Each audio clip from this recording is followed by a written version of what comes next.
friends, and welcome back to another exciting episode of Coffee and Wrestling, a wrestling podcast. Thank you so much for joining us. I am one half of your host, Jamie. And I am your other host, Mark. And we are going to be talking exclusively AEW this week. We'll go over some SummerSlam predictions and a couple things here and there. Don't get me wrong, but basically we're going to be talking about AEW. Yeah, we're going to kind of skip over WWE. We're not that they don't have a lot going on. They do. I mean, they'd have 5 hours of TV, and if you really want to break it down, I think NXT's another 2 hours. They just had Great American Bash this past Saturday, which we tuned in for about 8 seconds when we weren't watching something else. Just didn't do a lot for us this week. They're leading up to SummerSlam. They've got their, I believe, 8 matches set, including 8 matches. One of them being a Royal Rumble, which I've only a few people have been announced. It's okay. I only need 2 to be announced to know who my winner is. So I think everything that has needed to be said in WWE leading up to their new pay-per-views pretty much been said. And of course, I unfortunately hate to say this, but the week or two before they do their premium live events, they really don't do a whole lot. They might set another match or two, but they stick very storyline heavy. I'm sure we'll see either Brock or Cody or both. I'm sure Roman will show up. I'm sure Charlotte, Bianca, and Asuka will all look at each other, and Io will come out with her Money in the Bank briefcase. Bayley will be there. Standard set of what's going to happen in the week before. So we're going to talk AEW. Yeah. Now that I've rambled about WWE for probably longer than we've talked about anything else so far. Let's talk about all things great, all elite wrestling this week. And let me tell you what, if you saw basically what Mark and I do beforehand is we take a whiteboard, we write down all of our things that we want to talk about. And if we didn't get rid of everything, we probably could have talked for an hour and a half just about everything that happened in AEW this week. It's been fantastic. Dynamite's always been my absolute favorite. When it comes to Wednesday night, I'm usually so hyped, and I am. I'm still loving Dynamite, but Collision has been really exciting. I've really been loving it. It feels, and everybody says this, but it's definitely hits different. It doesn't feel like Dynamite, and I don't know what that means. Yeah, I don't know what it's like. You remember when you were a kid and your mom used to watch soap operas, and then you'd watch Jeopardy, and it's like, why does this look different? I feel like that's what the difference is. Not that, I guess Collision kind of does look a little bit more like a soap opera.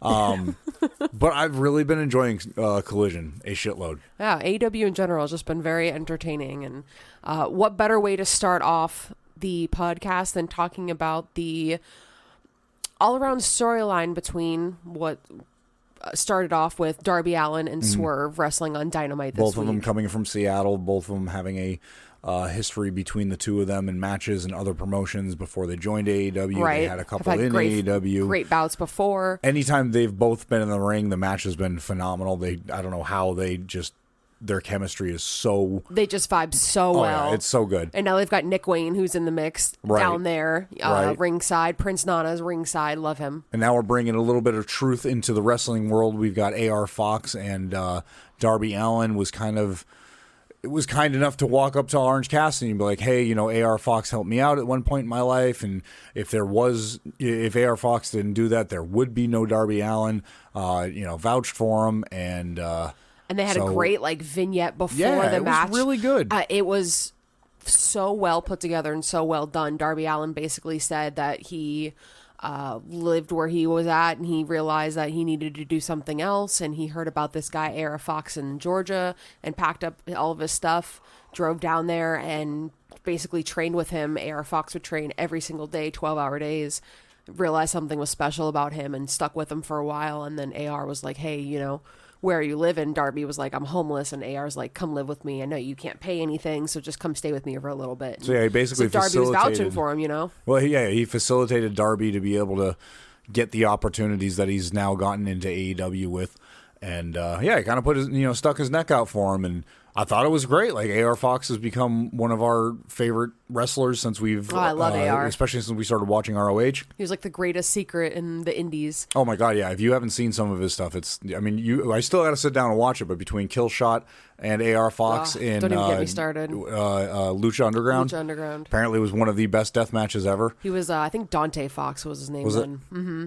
He didn't have the same name. Kill shot was Swerve Strickland, if you don't know. That was him in mask. So it starts off with AR Fox getting a shot at Orange Cassidy's International Championship. Oh my God, I said it right. I know. In my head, I still said Intercontinental. I think we're at this 27th defense at this point? I believe that is his 27th, yes. And he's going hard. I mean, like, at this point, it's like every week he's defending it. Every pay-per-view he's defending it. Every week he's become essentially weaker and weaker.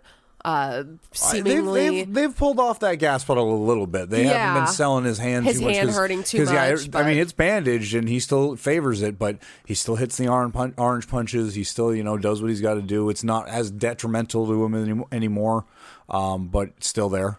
Mm-hmm. Yeah, for sure. Yeah. I mean, still able to constantly defend the championship, like we said, more times than Roman. Cleanly. Like, there's very few times that outside interference has anything to do with Cassidy's defenses, which is what I don't know. I think it's great. I love Orange Cassidy. It was hard for me because, of course, again, AR Fox is like my favorite wrestler right now. So I'm a little bit biased in this sense. But, of course, I don't think he was the one to be able to take that championship from Orange Cassidy, but it led to so much more. So Orange Cassidy did end up becoming the champion, as he should. He should hold that belt. He should absolutely defend it all in. But so much developed throughout Dynamite that I just wasn't expecting from AR Fox. Yeah, AR Fox started to kind of show a little bit heel tendency, not too happy with his loss, ends up hitting Orange Cassidy from behind. Yeah, because Orange Cassidy put the aviators on AR, which is like kind of like his sign of respect. Yeah, he did it to Shibata when he faced him. It's like a sign of respect for Orange Cassidy. So that's exactly what he did. AR kind of like ripped him up in half and like threw him and like as a sign of disrespect, and ends up attacking Orange Cassidy. Darby comes running out like what the hell I bounced for you. Yeah, understandable. And he chalked it up to it's just. I was in the moment. I lost. My bad. I'm sorry. Yeah. Darby's screaming at him, go to the back, like he's in charge of him. So, he does. AR Fox goes to the back. Darby goes to the back. They go two separate ways. They head out. But it does eventually lead to Darby Allin and Swerve Strickland having their match later. Which, first, before we go any further, we got to point out, I'm sure it's in the highlights. AEW loves putting like 3/4 of the match on YouTube. I went through it today. They do that mule kick that Swerve hits. Yes. Deadly. And not only does it sound good, not only does it look good, but it really looks like he takes Darby Allin's face right off. Like, it was so well executed. It was so well shot. And they always do. And I think that's the great thing about Swerve. And you see it in this match. There are so many perfectly timed, perfectly executed hits where he, counters something or just has this like defensive tactic where no matter what Darby does, and Darby's so fast, he's able to be literally like a half a second ahead of him. Oh, yeah. Which is incredible. Well, I mean, that comes from years of wrestling the guy for sure, in different promotions and different championships and everything. So both of these guys just know how to put people over like crazy too. They are the best at making other people look good. So of course they made each other look so good. It was a fantastic match. I mean, it was exactly like you thought. This has been stemming from, last week, but also just weeks and weeks again of old rivalries. But towards the end of the match, you see, which, I mean, I don't know how you clearly don't know who it is. AR Fox with just a hood on, same outfit. He's like literally wearing his wrestling gear. It says AR Fox down the right side of his pants. He's got like a fanny pack and a hoodie on. It literally looked like he put a hoodie on and threw it up. And the announcer's like, oh my God, who's this? He runs out and starts attacking Darby. Or was it? Yeah, he starts attacking Darby. Yeah. Sorry, I'm getting my matches mixed up. Attacks Darby, throws him in, and ends up getting Swerve the win. Not getting him the win, but it lets him, beats the hell out of him long enough to get the win. And as soon as it's done, he rolls in and they start beating the shit out of Darby. Mm-hmm. And I marked out. I went. Yeah, I'm losing it too. I'm losing it too. Being a fan of AR Fox. And having this is the only problem that about being a wrestling fan that isn't just watching the TV product, that knows more than just what meets the eye. I should hate AR Fox because what a dickhead move. Oh, right. And he ends up joining the Mogul Embassy.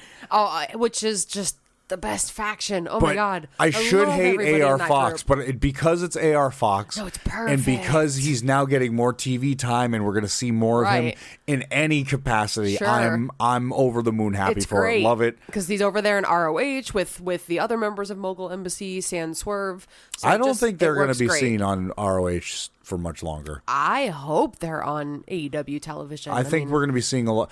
I mean, they really do have. It's unfortunate because every time Swerve gets in a group, something happens. Mm-hmm. You had just recently Trench and I can't remember his name. They both somehow mysteriously got injured right around the same exact time. I think it was probably Parker the same match. Parker Boudreaux. Boudreaux. Thank you. he's still signed. Trench is gone. You had Tully Blanchard buys out the faction, and then Tully Blanchard just up and leaves.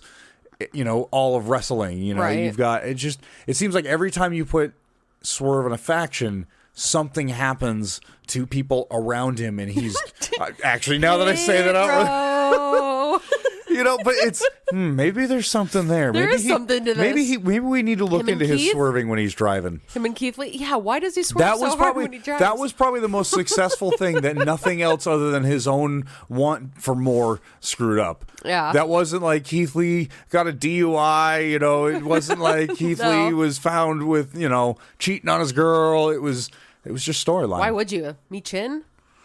Good God.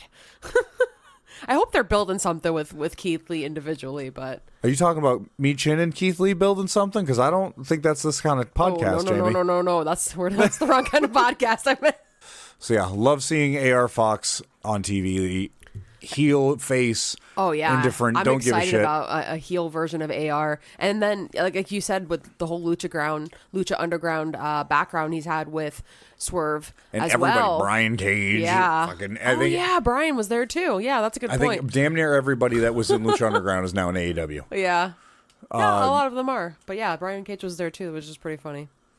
We also had the news that Roosh re-signed to AEW. Yep. Saying he's exclusively All Elite, which is good to. I mean, Fantastic news for us. When I first saw him, I hated him, and now that I've hated him for 6 months, I absolutely loved him for the past 6 months. I think the best thing that ever happened for Roosh was Andrade was not on TV for a while.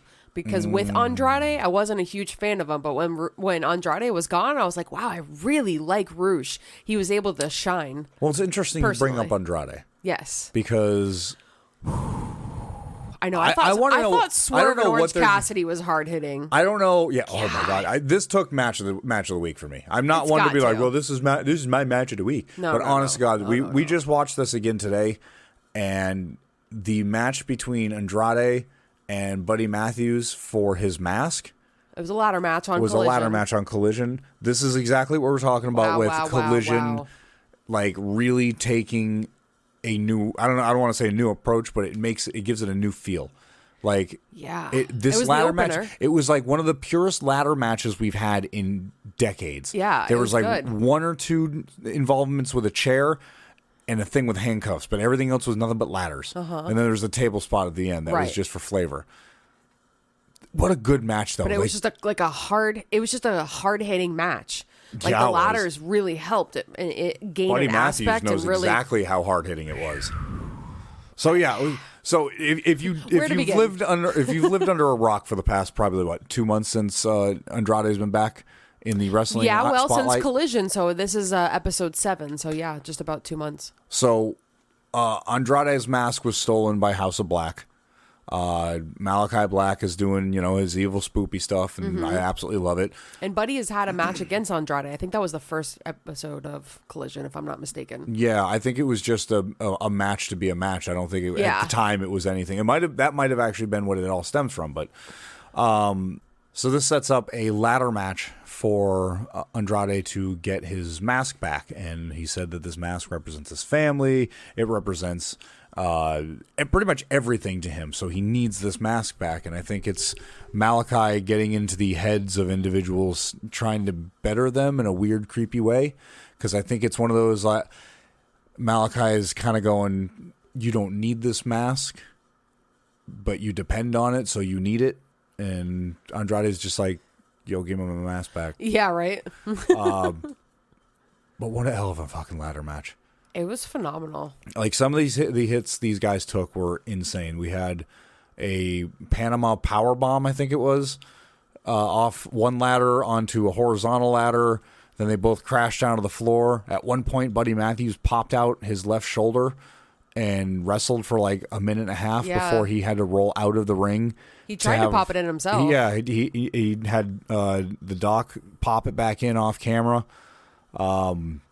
Even Julia ended up going for a little bit of a ride when Andrade pushed her off the top of the ladder, put Buddy through the table, and Buddy was handcuffed to the ring, to the ropes, and Andrade was climbing to the top of the ladder. At the top of the ladder was where Andrade's mask was, and Julia like jumped on his back. Like she really added to it, and I love that about Julia Hart. She's the manager, and they're talking about like, oh, she's got a manager license. That's how she's allowed to be down here. Whatever, that shouldn't matter because it's a ladder match anyway. Yeah, right. But I feel like Julia has added so much to the House of Black. She's not just somebody who's just sitting there, and she added a lot to this. Poor girl was petrified when she was up there. Oh, she was shivering. She was like visually shaking because Andrade pushed her into Buddy, who went through the table that was in the corner of the ring and ended up grabbing the mask, of course, and being able to keep that for himself. I mean, obviously this is going to go to Andrade versus Malachi, hopefully at All In. Well, hopefully Tony Khan or somebody's going to start announcing some matches for All In, because supposedly, Now, last number that I think we've seen was 75. Yeah, I think it might have been even like 77, something like that. But I've heard a couple of times, a couple of people start using 80. Yeah, and then there was something on social media that said 80, and I was like, that's interesting, because I haven't heard anything confirmed, and if I'm not mistaken, CM Punk said that as well used 80 on Collision.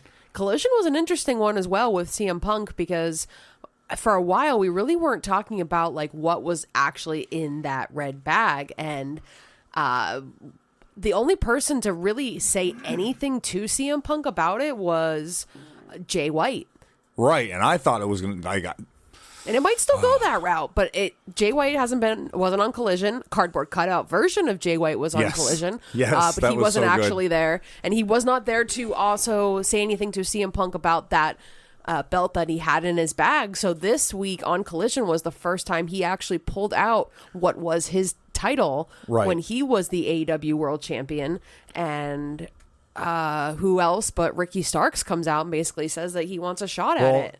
Not just that. Yeah. But he took the belt out of the bag, and God damn it, I don't know how they don't think of this, but he ends up talking about, being straight edge, the X. If you know straight edge, I'm better than you. You got an okay. Real quick, I know you know, but a little bit of shinfo for everybody, a little bit of history that's beyond the spectrum of wrestling. Yeah, what's up? You're not in the hardcore scene. If you're part of the hardcore scene, you already know what that black X means. You should at least. But what that actually meant was, when you used to go to shows, if you were under the age of 18, so that they knew that you were underage, they would put on the backs of both of your hands big black X's so you could see it in the dark lit Right, rooms. It was so visible that you could never show your ID. It right, was obvious. So it represented you couldn't take off the armband or anything like that. So it represented that if you had those on, no alcohol, no drugs, yada yada. It was yada. Permanent marker. They make sure that shit wouldn't wash off either. Right, and it would stay on for days. And Ian McKay started up kind of this kind of straight edge term for it being no drugs, no alcohol, my mind is pure, etc.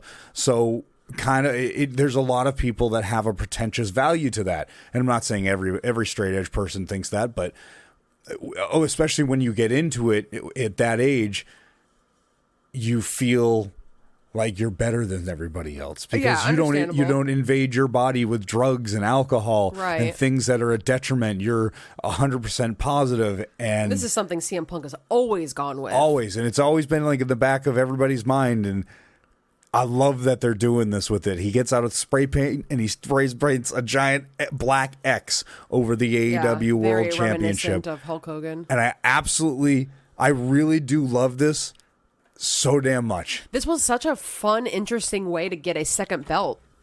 Yes. To get a second heavyweight championship belt or, world championship belt it onto makes sense. a different show. It makes perfect sense. Right. Because what a way to do a brand company's split. going to want, and no company's going to want their world championship with a big black X spray painted over it. Right. So they're going to be like, all right, let's make a deal. You give that thing up, we give you the shiny new heavyweight championship. You know what I mean? Or you have MJF's got the triple B. Or even then you have the AEW World Championship make its way over to Collision, and you throw on a new World Championship on Dynamite. Yeah, it makes a lot of sense. It does. And I don't know why nobody's thought about that. Yeah, I don't know, but what a smooth way to do it. Yeah, real good. They like slowly introduce it at the beginning of Collision, and then here 6 weeks later are like, oh yeah, by the way, what a great way to introduce it. Again, Ricky Starks wanting to be the guy to get the crack at that championship, and he will. But CM Punk says something very interesting. I know that you obviously are cheating, Ricky.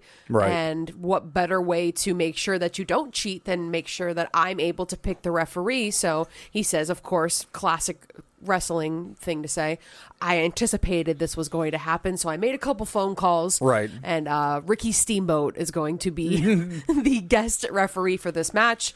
And I think it was Ian Riccoboni that said that he had previously done some refereeing for CM Punk's matches and ROH, if I'm not mistaken. Not just that, he's actually had a couple of matches against CM Punk in ROH. Right. But yeah, he has had a bunch of special referee experience, and he has also had a specifically experience with CM Punk as a special referee. Right. And he's going to call it right down the middle. Right down the middle. I mean, everybody calls it right down the middle. Just like Mark Briscoe, right down the middle.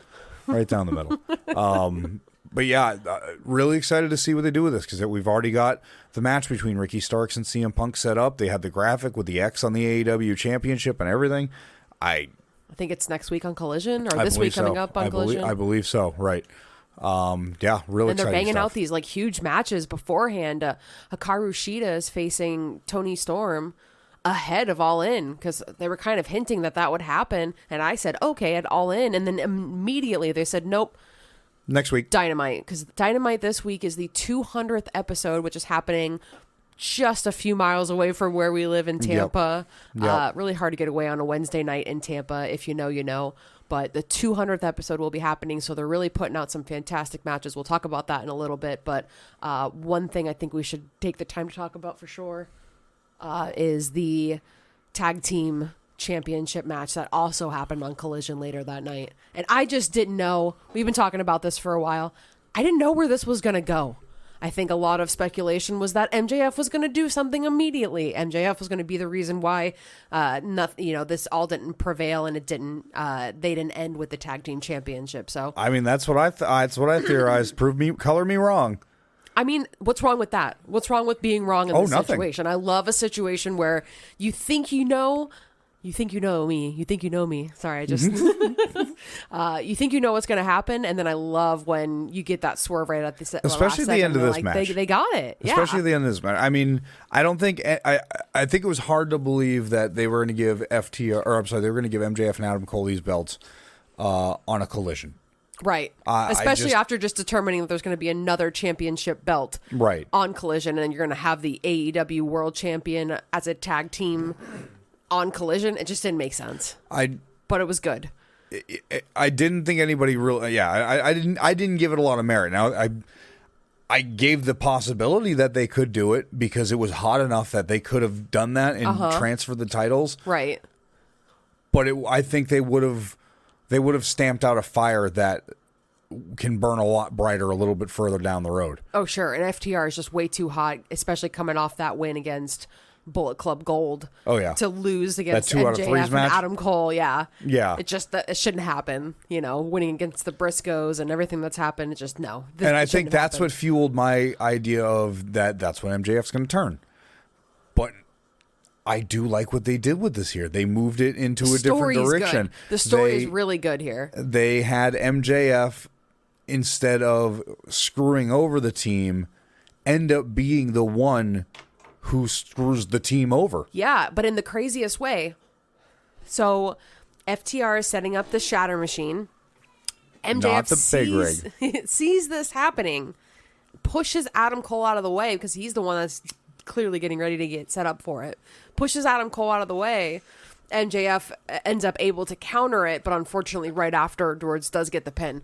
And afterwards is just completely devastated. He's beside himself. I cost us the match. This is my fault. And really blaming himself for it, which was weird because there was never any point during that time that he started to crack where he looked at Adam in a weird way. He seemed like he was going to hit him, like it didn't happen that way. It was really good. And it was a clean match. But at the end of the match, after he had his breakdown, Adam Cole gives him his belt. He's making it sound like he's a fucking child.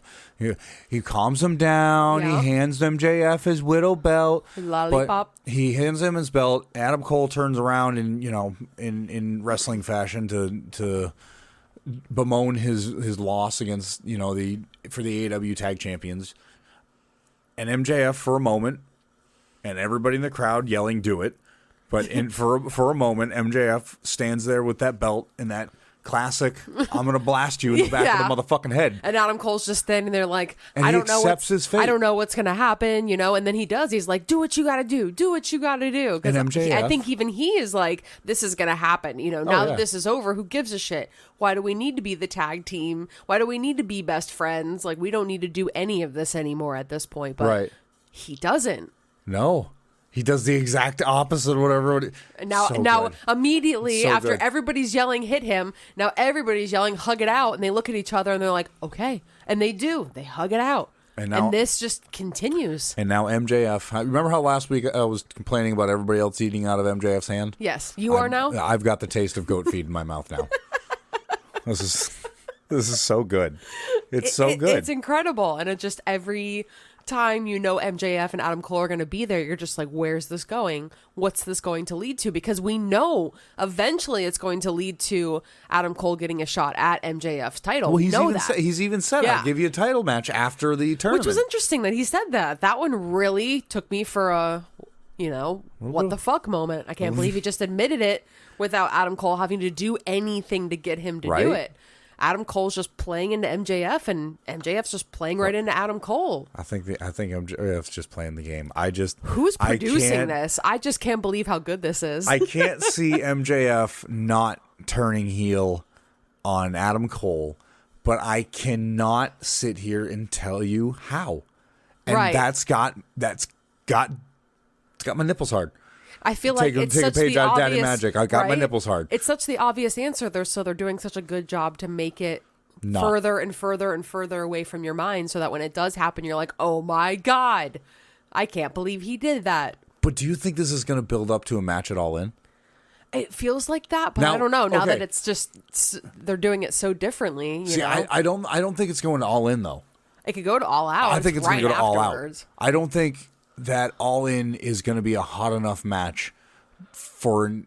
I mean, I don't know. It's your world championship. What the hell am I talking about? It's MJF. And MJF's a working champ. Oh my God, in front of 80,000 people, you'd be a fool not to put him. Right. That'd be like, and we already got the biggest taste of what the two of them can put out. That was already one of the best matches of the year, was the two of them. Bell to bell. No joke, bell to bell, one of the best matches. So the championship on the line, I don't know what's going to happen. 60-man Iron Man match. 60-man Iron Man? 60 man, shit. yeah. Everybody from every professional promotion, get together. Oh my God, 60-man, that'd be insane. Ryback will be there. That sounds like some hyper ultra WrestleMania that's going to be happening in 2050. A 60-man Iron Man match? 60-man, 60-minute Iron Man match. Rick Knox is going to be the only ref. No ring. No ring and one Bryce Remsburg. That's all He's not even a ref. He's just there. Our Invisible Man and Invisible Stan part of it too. If you have not watched Invisible Man versus Invisible Stan at GCW, you need to go on YouTube and watch it. Bryce Remsburg deserves. I don't know. I don't watch movies. What? He didn't do anything. He just reffed the match. He didn't do anything. He didn't do anything. You didn't see the two of those men fighting for the everything. It's like 5 minutes of Bryce just Remsburg. He did a great shining. job refereeing that match, but he did nothing in that match. But Invisible Stan versus Invisible Man at GCW. It's on YouTube. I'm surprised they're both not dead after that spot off when they jumped off the railing. Yeah, talk about Lucha Underground. All right, so that's going to do it for last week's AEW. As far as this week coming up, we have Dynamite, the, again, 200th episode happening in Tampa. 200. 200. Pretty incredible. The Elite, which is Kenny Omega, Matt, and Nick Jackson, will be taking on Double J, Jeff Jarrett, Jay Lethal, and Satnam Singh in a 6-man tag team match. And if you haven't seen any of the cards with Satnam Singh on it, do take note that he is so big that they always make sure that the top of his head's cut off on the match cards. I haven't seen that yet. And they Photoshop these separately. So yeah, even you watch, go back and look, on Twitter. Okay. If you don't follow us, we're at CAW Wrestling Pod. But well, it's not Twitter anymore. It's X. I'm not calling it that. I know. Yeah, go and take a look on Twitter and see that Satnam Singh always has the top of his head cut off, and it's hysterical that they do that. Also, my favorite tag team right now, Aussie Open, Kyle Fletcher and Mark Davis, will be taking on El Hijo del Vikingo and Commander for the ROH World Tag Team Championships, as Aussie Open are the champions right now. I mean, that's going to be a fun match. They don't have to win it, right? You can't see Mark. He's doing the Aussie Open thing. You got to do the hands. Also, the AEW Women's World Championship is on the line. Like I said earlier, Toni Storm is taking on Hikaru Shida. We have Chris Jericho and Konosuke Takeshita, members of the Don Callis family, perhaps. Maybe Chris Jericho hasn't sworn his allegiance yet. No, but I mean, this might seal the deal as they're right? taking on Daniel Garcia and Sammy Guevara. Well, every other member of the JAS have almost pretty much everything but turned their back on. Yeah, spread their Chris wings. Jericho. Jake Hager gave up his hat. Yes, he he loved did. that hat. Yes, he did. Cool Hand Ange almost gave up his comb. Yeah, he loved that comb. He loves that comb. John Moxley will be taking on Trent Beretta and Penta El Ziedo Miedo as they go head-to-head in a 3-way anything goes match. And I don't know if you've seen any of these three wrestle. I know at least two of them There's going to be a shitload of blood. I know at least two of them bleed as much as they possibly can. I remember Trent has no issue with it. I remember that match between Lucha Brothers and the Young Bucks, and Penta just ripping his forehead open when they won the tag team titles in that cage match. Just absolutely trying to re-gash himself over and over again. So that he could bleed all over the title. That man was trying to get that shot. You know what I mean? He always likes to bleed, and he always likes to rip up his match. Like I keep talking about it, but he had a fantastic match recently against everybody's favorite person to hate aside from Dom, QT Marshall. They had a great match. The ambulance match? Blood. Yeah. Penta's obviously notorious for it. Of course, John Moxley is the most notorious man to bleed. I think this might go absolutely insane. We talked about ladders. We talked about tables. This might just be another blood and guts. And anything goes, yeah. And on Saturday on AEW Collision, we have 3 championship matches announced. Chris Statlander will be taking on Mercedes Martinez for the AEW TBS Championship. FTR will be defending their AEW World Tag Team Championships against Brian Cage and Big Bill. And of course, as we talked about earlier, CM Punk will be taking on Ricky Starks for the quote-unquote real AEW World's Championship. You got to throw that S on there. Yeah, you kept saying Worlds. Interesting title name. Real AEW World Championship. That's what the Punkster claims. I would really appreciate it if you never called him that again. Also, would like to tread back a little bit and talk a little bit more about FTR taking on Brian Cage and Big Bill. That was all thanks to the Battle Royal that happened on AEW Rampage. We didn't talk much about that, but... God damn it, they knocked out Butcher. I was going to say, if you're talking about a Battle Royal and you're talking about AEW... you have to say something about the Butcher and the Blade. They have become absolutely notorious with being the ones that not only dominate, but come very close to winning. And Blade got knocked out. They need the win. It was Butcher, and it was Big Bill, and it was Brian Cage, and all the want in the world for us to get Butcher to take the win. Big Bill Butch put up a hell of a fight, though. He really did. He put up a hell of a fight. He really did. They ended up becoming victorious and were facing the winners of, we didn't know then, FTR or MJF and Adam Cole. So we knew. We knew, but it wasn't official. So, fantastic collision. And I don't think so far there's anything announced for AEW Rampage. So. I don't know. It's always hard to find things a week prior to when you think they would have announced them all. But I think that's going to do it for AEW. We're not talking everything AEW. We also have on Saturday as well at 8 o'clock, which I'm a little upset about.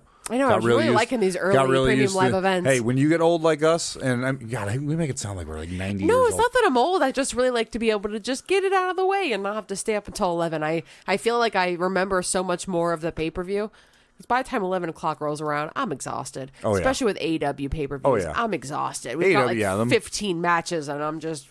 That's why it's nice. My butt's numb. That's why it's nice. At 1 o'clock in the afternoon on a Saturday, you sit down, 4 hours later... It's dinner time. You just got done with the pay-per-view. 5? You know. Guys, we're not that old. We don't eat dinner at 5. I eat my first dinner at 5. Okay, and then you make dinner, and I eat that as well. Okay. But yeah, this Saturday, we have the Party of the Summer, WWE SummerSlam. In Detroit, Motor City. In Detroit, Motor City, Michigan. It's going to have 8 matches. Jamie, what's our first match? Well, we don't know all of the contenders to the said match, but we're starting off with. We already know the winner. SummerSlam. I know all I need to know. We're starting off with the SummerSlam Battle Royal. There's only 2 people announced. LA Knight and Sheamus, and that's all I need to know. And it's not Sheamus. It's LA Knight. Yeah. Yeah.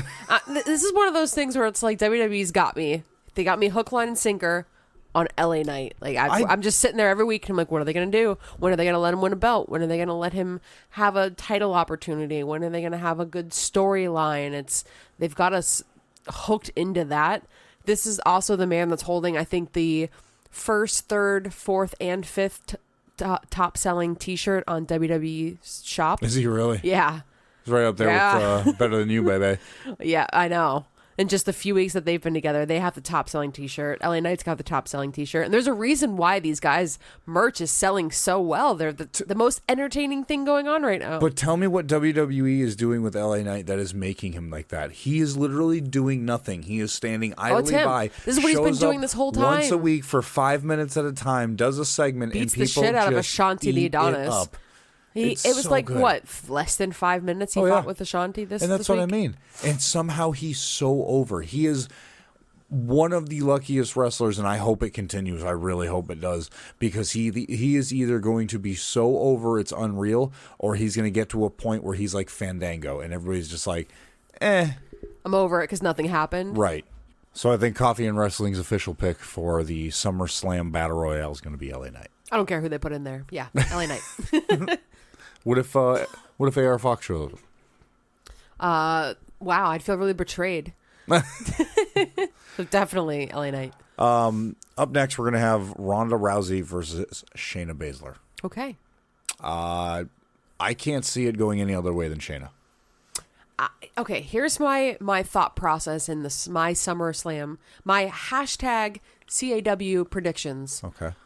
That you can use on Twitter. I'm not calling it X. I'm going with just my gut instinct. And I think SummerSlam is going to give it to us exactly the way that WWE wants it to be. Okay.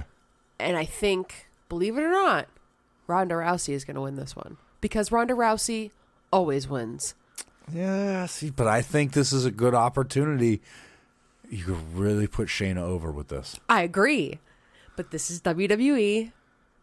And I think Ronda's going to win. Because it doesn't have to make sense. Because she always uses that stupid armbar. It doesn't matter what anybody else does. Shayna will use every technical move that she has. And then Ronda will just put her in the armbar and it'll be it. I hope I'm wrong. All right.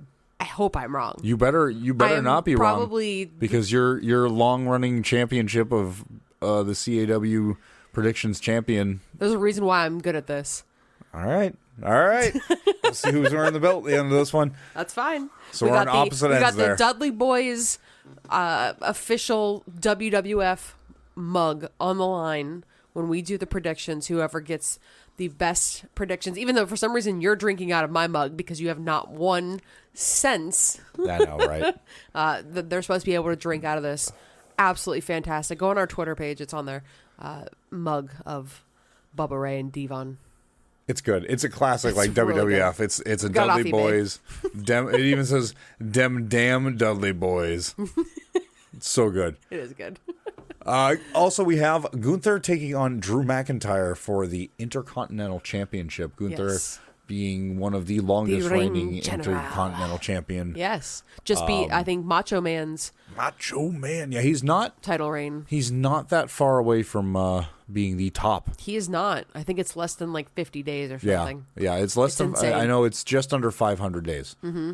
So he's very close, and he's taking on Drew McIntyre, who's quite the talent in WWE over the years. Pound for pound, probably one of the best challenges for Gunther. Yeah, I absolutely agree. Both these dudes are big.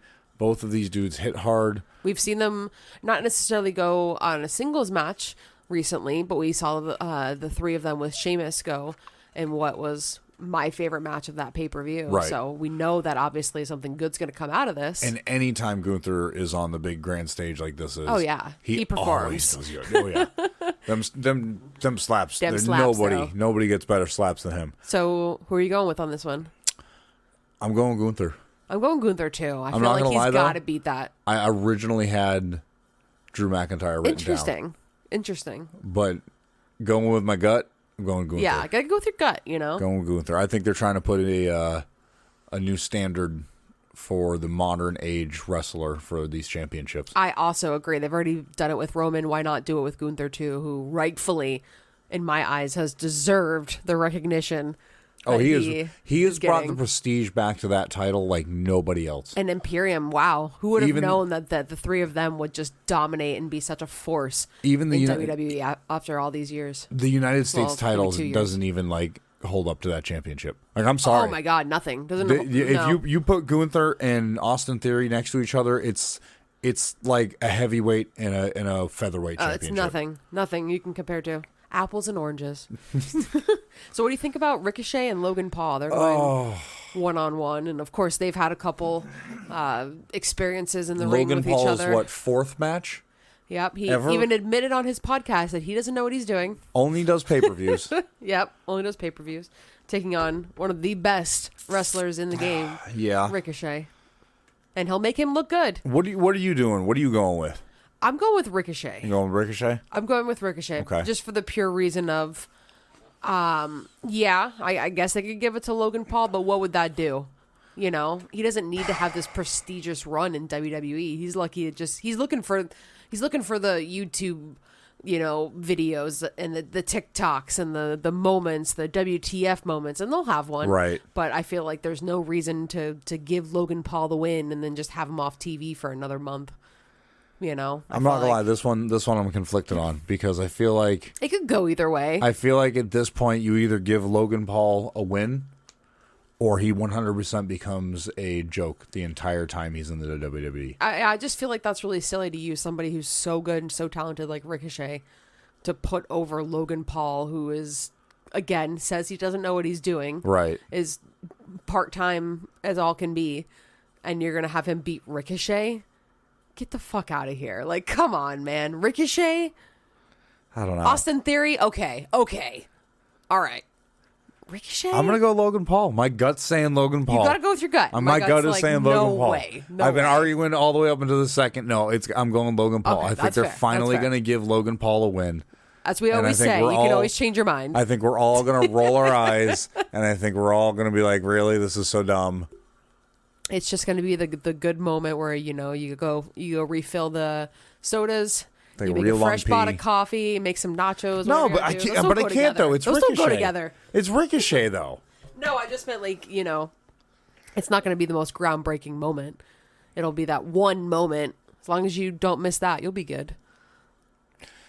All right. So up next we've got Asuka, Charlotte Flair, And Bianca Belair. I had to look at the screen. This one's good because at least it's had like weeks and weeks of storyline. There was something that happened on Raw where Charlotte ended up tagging with Bianca Belair, which was interesting Completely enough. against Bianca's wishes. Completely against Bianca's wishes, which was really interesting because they ended up facing Chelsea Green and Sonya Deville and beating them.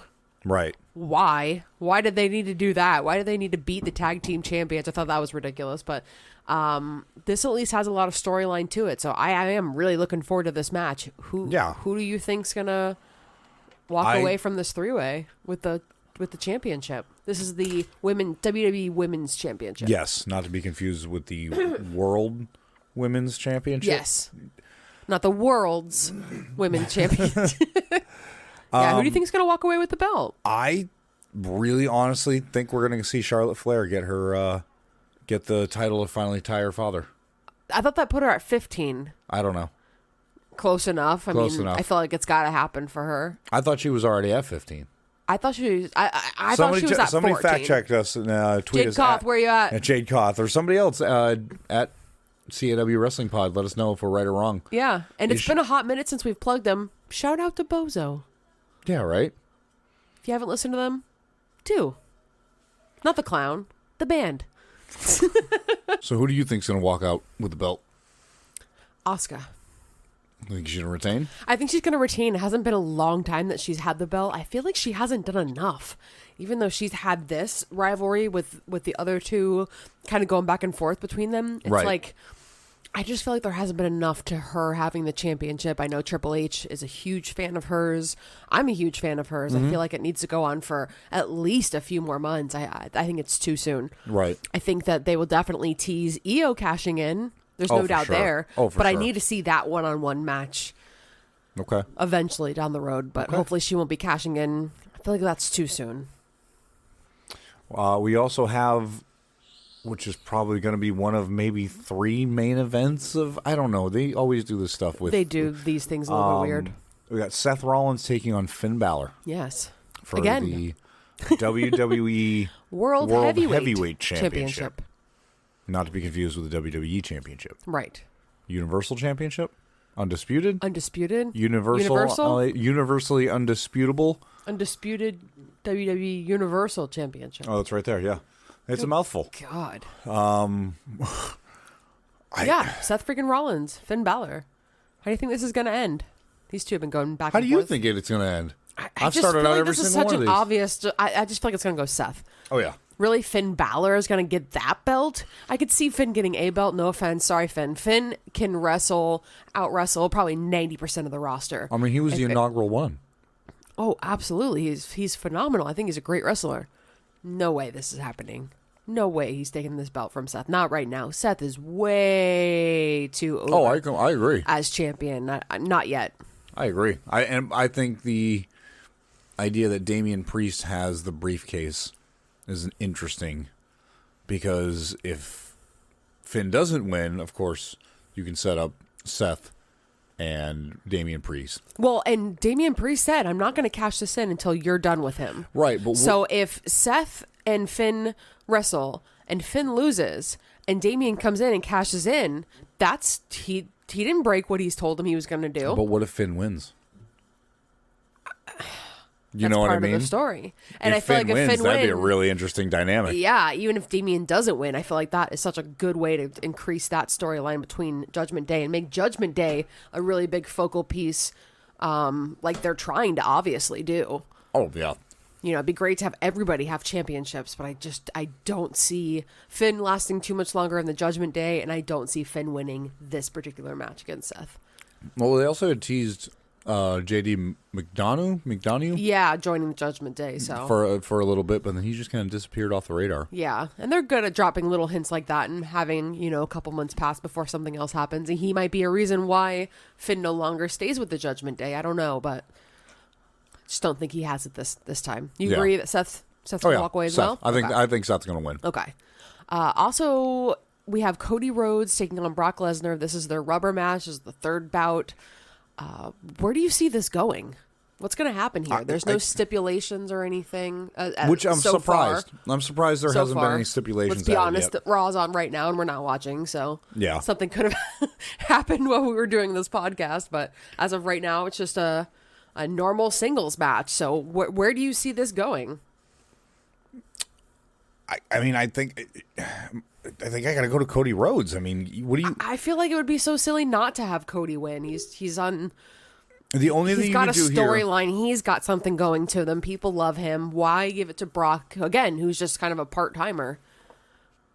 I think this. I can't see it not going to Cody Rhodes. And it's not for a title. No, it's just to a rubber end this match. rivalry between the two of them. And yeah, I don't know. I'm very. I'm very hesitant to want to get involved with this storyline. Yeah. Because I don't know. Corny. It's a dry storyline for me. It doesn't. The constant tease of his arm being broken is overused. Yeah, I'm not too big on that, but I don't know. The entire time this feud hasn't really done much for me. Same. The Brock coming in, sporadically depending on what city they're in, and Cody always having like 15 minutes of airtime to just talk shit about Brock Lesnar week after week. Like I don't know, like I don't want to laugh at it. I don't want to be like negative about it, but at the same time, like it just has not caught my interest over 3 matches. It's purely sports entertainment over wrestling quality. I'm going to watch this just to see how it plays out, but personally, it just doesn't do a lot for me. No. And we were there for Cody Rhodes versus Malachi Black and their rubber match. Now, that was a rubber match. You and I were there personally for that. I think it was a Dynamite. No, it was Revolution, if I'm not mistaken, a couple of years ago. But, rubber matches are something incredible supposed to happen. So there's a reason behind why this third match would even happen, and it's only Cody really that's like teasing this match. It's like you said, him coming out every week. What do you want to talk about? Talking for 15 minutes, saying the same thing every week, and then really no sign of Brock, and let's have this third match. Yeah. So for me, it also is kind of hard to follow behind, but I can't see this going any other way than Cody. Yeah. Because he's just obviously on the up and up. I just feel like, if you give it to Brock Lesnar, it just takes Cody Rhodes completely out. He doesn't need that. Just completely take the steam away from him again. Right. After Roman. Good God. Speaking of Roman, I think that's the final match on the card. Roman Reigns, our undisputed WWE Universal Champion and Tribal Chief, is taking on his cousin Jey Uso. Finally defending his belt. It's been his position at the head of the table. Right. The recognition of Tribal Chief is also on the line. Apparently and this is a tribal combat. The elders requested it. Oh, yeah. Who the elders are, I don't know. Oh, it's their entire family, all of them. All of them? Even the dead ones? No, not the dead ones. It's like a Valhalla kind of thing. I don't see Jey Uso leaving with the belt. I just don't either. It's almost, and I hate to feel it because, I don't know how everybody else feels sometimes. We all don't get an opportunity to directly speak about, Roman Reigns and the bloodline in general. And I don't know if people are still feeling this storyline or are really interested to see how this goes down. But this is probably the least exciting Roman Reigns match for me in months. And it sucks because I've been wanting them to fight. I've been wanting to see Jey take on Roman, but the steam behind this actual match is just not good. I don't know if it's just not good. I just don't think it's got as much for people to hang on to anymore. Like you've got I don't know. There's not much to sink your teeth into anymore. So I hope the match speaks for itself, but because it's a tribal combat match, it's going to be anything goes. There's going to be, I feel like, so much interference, and that's going to lead to why Jey doesn't win. And if it goes down like that for, again, how many times can we see Roman win because of, some heel move over and over and over and over again? I mean, that's what he is. He's a heel. I know. That's what you got to do then. How many times can you get excited for it? It's been years. I don't know about years. I mean, No, I meant years of Roman, being in this position, building up to being the tribal chief. Yeah. Well, I mean, he might not be after Saturday. Do you think Jey has any opportunity to walk away? I don't think he's gonna, but, WWE's done weirder things. You never know. I mean, when it comes to wrestling abilities, Jey definitely can go head-to-head with Roman as far as wrestling. Well, he's already beaten him before. Great, yeah, and he said he's going to beat him again, so... Yep. I guess it's wishing Jey the best, but feeling like gut, Roman's going to go away with it. If Jey doesn't win, then I feel like the end is getting very near with the Bloodline storyline because other than Jimmy, we're starting to run out of people you can feud with. It's got to be Solo. I still feel like Solo's going to be the one that. But then I feel like at that point, what's left? Nobody. So I don't know. But yeah, I think Roman's leaving with the belt. I think he's leaving with his tribal chief status intact. Yep, his chili necklace. I don't know what that is. I can't remember. But yeah, that's going to be SummerSlam. That'll be Saturday, 8 o'clock. I think that'll do it for us, though. We've got our AEW talk, or WWE SummerSlam predictions. We're a day late, but that's okay. Eating these Dolly Parton brownies. Yes. But thank you so much for joining us. If you made it this far, God, we appreciate you so much. Right. If you haven't already, again, on Twitter, please follow us at CAW Wrestling Pod. My personal Twitter is at A Bacon Party. I am at Gunk Dudley. And honestly, make sure you follow us on all social medias. Please, we don't know where the world is going. With the podcast at CAW Wrestling Pod on Instagram, Twitter, Facebook. What's that one that Instagram just came out? Threads. There's another one I have, but I can't remember what it is. If there's a social media, just search for the same username. We're out there. But I think that'll do it for us. Make sure you tune in every Monday morning with a fresh episode of Coffee and Wrestling, a wrestling podcast. Thank you so much for joining us, and we will see you in the next episode.